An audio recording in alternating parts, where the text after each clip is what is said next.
If you enjoyed this podcast, please consider liking, sharing, and subscribing to the channel. A lonely lighthouse at the edge of nowhere. The Flannan Isles sit 20 miles west of Scotland's coast, where the Atlantic Ocean crashes with wild fury. These 7 tiny rocks rise from churning waters like ancient teeth. Most people never heard of them. Most never wanted to. The lighthouse stood on Island Moor, the biggest island. But biggest meant nothing here. You could walk across it in 10 minutes. The whole place was just bare rock and grass, beaten by endless wind and spray. Ships needed this light. The waters around these islands had killed many sailors. Dark rocks hid just below the surface, waiting to tear holes in wooden hulls. So they built the lighthouse in 1899, tall and white against the gray sky. 3 men always worked there. They took turns watching the light, cleaning the lens, and keeping records. A supply boat came every 2 weeks with food and mail. Between visits, they saw no other humans. The wind never stopped. Waves crashed day and night, sometimes so high they covered the lower windows with foam. Winter storms lasted for days, trapping the men inside. They had only each other for company. The isolation ate at their minds slowly. Some keepers talked to themselves. Others stared at the horizon for hours, watching for ships that never came. The endless sound of waves and wind could drive a man mad. The last normal days of Ducat, Marshall, and MacArthur. The lighthouse logs tell a simple story. 3 men doing their job. James Ducat wrote in neat handwriting about wind speeds and lamp oil. Thomas Marshall checked the rotating lens every few hours. William MacArthur measured rainfall and noted ship sightings. December 1900 brought terrible storms. The men wrote about waves crashing over the lighthouse walls. They reported broken equipment and water damage. But they kept working. They lit the beacon every night without fail. Ducat's final entry seemed normal at first glance. He wrote about strong winds on December 13th. He noted repairs needed on the west landing. Marshall added notes about cleaning the lens glass. MacArthur recorded the weather as stormy with heavy seas. But something feels wrong in those last words. The handwriting looks rushed. Some entries are shorter than usual. One log entry stops mid-sentence, then continues in different ink. Why would a careful keeper like Ducat leave his writing unfinished? The final official entry appears on December 15th. Just weather notes and routine tasks. Nothing unusual. Nothing that explains what happened next. When the relief ship arrived 11 days later, these 3 experienced lighthouse keepers had vanished completely. Their beds were unmade. Food sat cold on the table. The lighthouse stood dark and silent, as if time had simply stopped. A dark lantern and silent rock at sea, the SS Arctur cut through the dark Atlantic waters on December 15, 1900. Captain Holman knew these dangerous waters well. He always looked for the bright beam from Flannan Isles lighthouse. It was his guide through the night. But something was wrong. Where the lighthouse should have blazed like a star, only blackness stared back. The captain rubbed his eyes and looked again. Still nothing. A lighthouse without light meant death for ships in these rocky waters. The rough seas made everything more frightening. Storm winds had been beating the islands for days. A dark lighthouse in bad weather was every sailor's nightmare. Captain Holman made careful notes in his log. Something terrible might have happened on that lonely rock. When the Arctur reached port, the captain reported the dead light. But the message moved slowly through the system. Days passed before anyone took real action. The lighthouse keeper on the mainland should have been watching for signals from Flannan Isles. He should have noticed the silence, but somehow no one raised the alarm. The island had vanished from the world without a sound. No distress calls, no warning signals. Just a black tower standing guard over empty waters. The routine safety check had become something much darker. 3 men had simply disappeared into the Atlantic night. Boxing Day. The empty lighthouse discovered. The supply ship Hesperus reached the island on December 26th. Captain Harvey expected to see the keepers waving from the landing. Instead, silence greeted them. No signal flags flew. No men appeared on the rocky shore. Joseph Moore, the relief keeper, felt his stomach turn cold. Something was very wrong. He climbed the steep path alone, his boots slipping on wet rocks. The lighthouse stood tall and empty against the gray sky. "Hello," Moore called out. His voice bounced off stone walls. Nobody answered. He pushed open the heavy wooden door. It creaked like an old gate. Inside, everything looked normal, but felt wrong. The kitchen table held a half-eaten meal. Porridge sat cold in bowls. Coffee had gone bitter in cups. The clock on the wall had stopped at 20 past 1. Moore walked from room to room. Beds lay unmade, sheets twisted as if men had jumped up quickly. Personal items sat exactly where they belonged. Books lay open. Pipes rested on tables. But 2 sets of outdoor coats were missing from their hooks. One yellow raincoat still hung there, swaying slightly in the draft. If 3 men had faced danger outside, why did one leave without protection? The house felt like a photograph frozen in time. 3 men had simply vanished into thin air. Searching the cliffs for vanished men. The search teams spread across the rocky island like ants. They checked every path. They looked behind every boulder. They examined each spot where a man might fall or hide. Hours passed with nothing. Then they reached the West Landing. What they saw made their hearts skip. The iron railings were bent and twisted like paper toys. Thick ropes that could hold a ship were missing completely. Others hung in shreds. The grass and soil looked torn up, as if giant claws had raked the ground. The sea had been angry here, very angry, but this raised new questions that made no sense. Why would all 3 men go to the most dangerous part of the island? Why would they go together?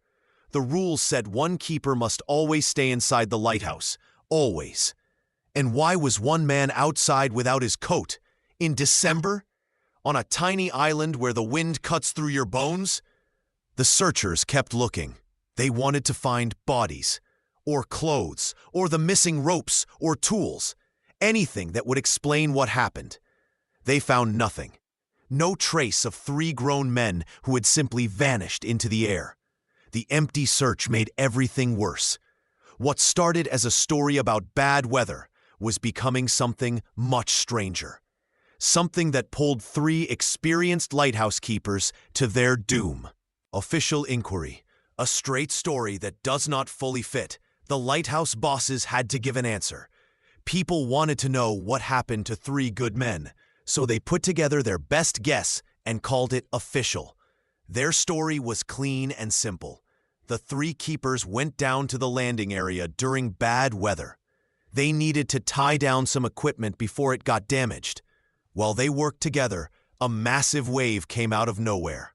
It swept all 3 men into the dark ocean. Case closed, but this neat story had problems that would not go away. Why was Thomas Marshall's coat still hanging inside when he supposedly rushed out into a storm? Weather reports from nearby areas showed calm conditions that day.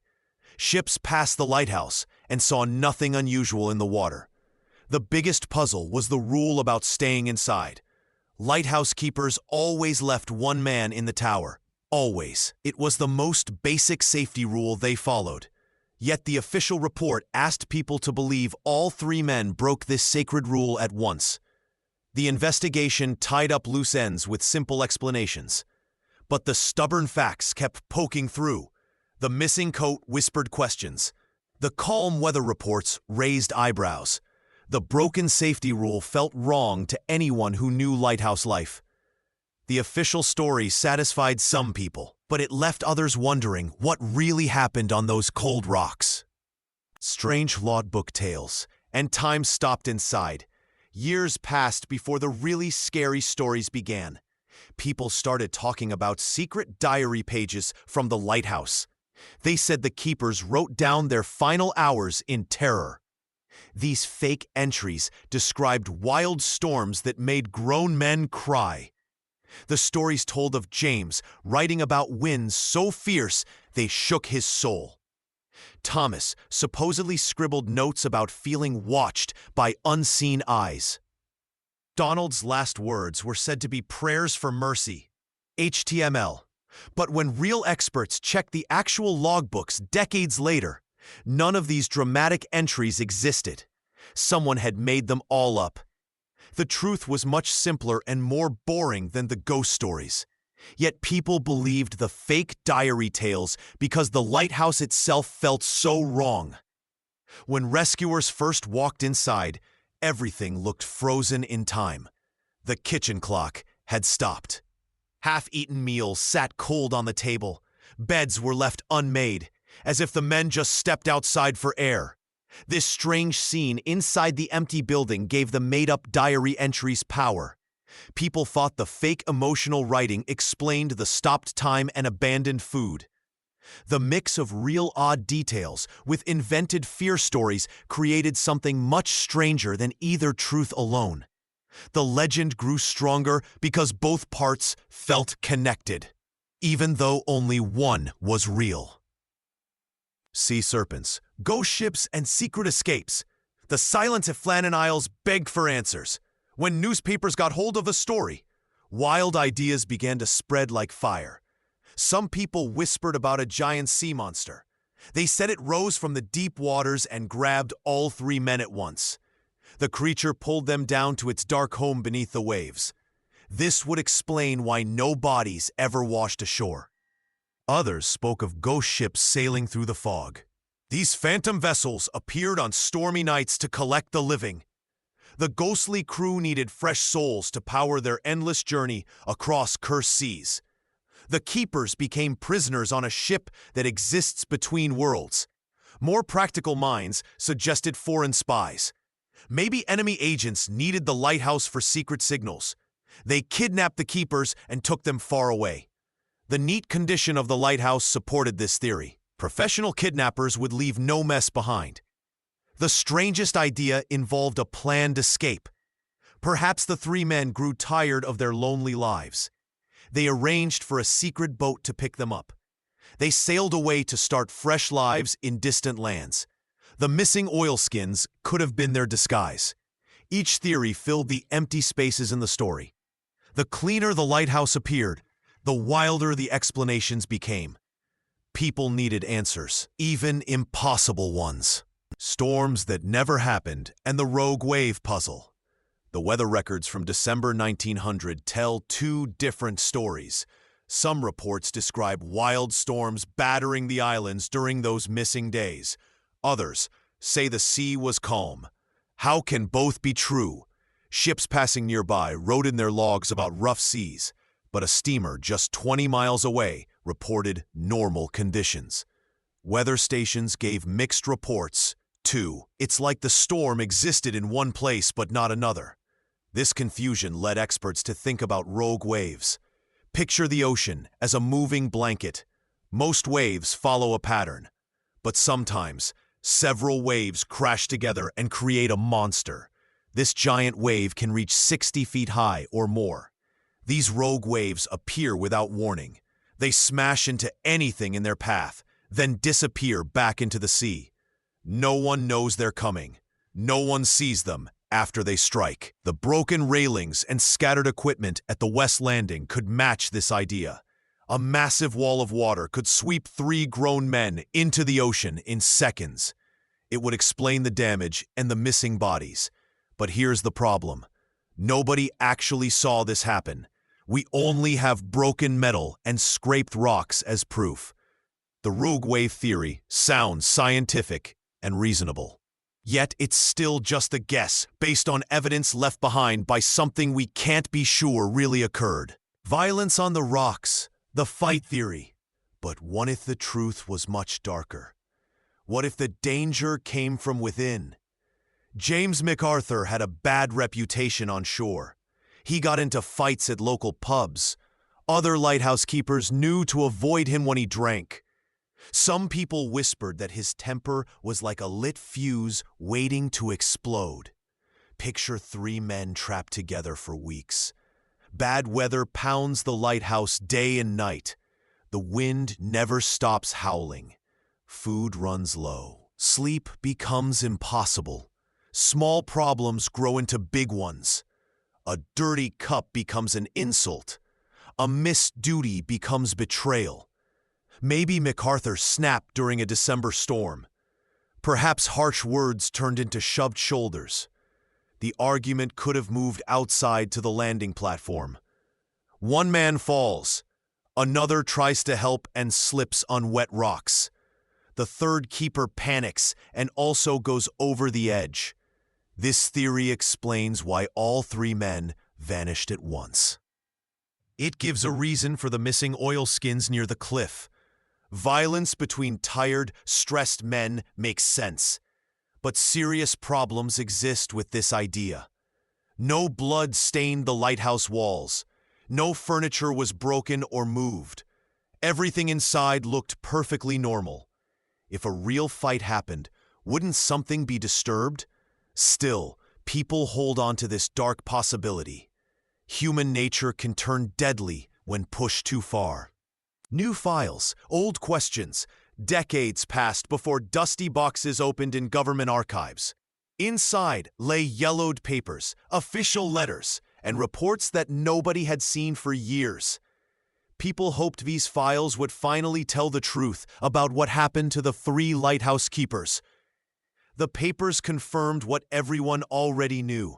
The relief ship arrived on December 26th. The lighthouse was empty. The men were gone. But these old documents showed something else too. They revealed how badly people handled the whole situation. Letters between officials showed confusion and delays. When the lighthouse went dark on December 15th, nobody acted fast enough. Ships passed by for days without checking.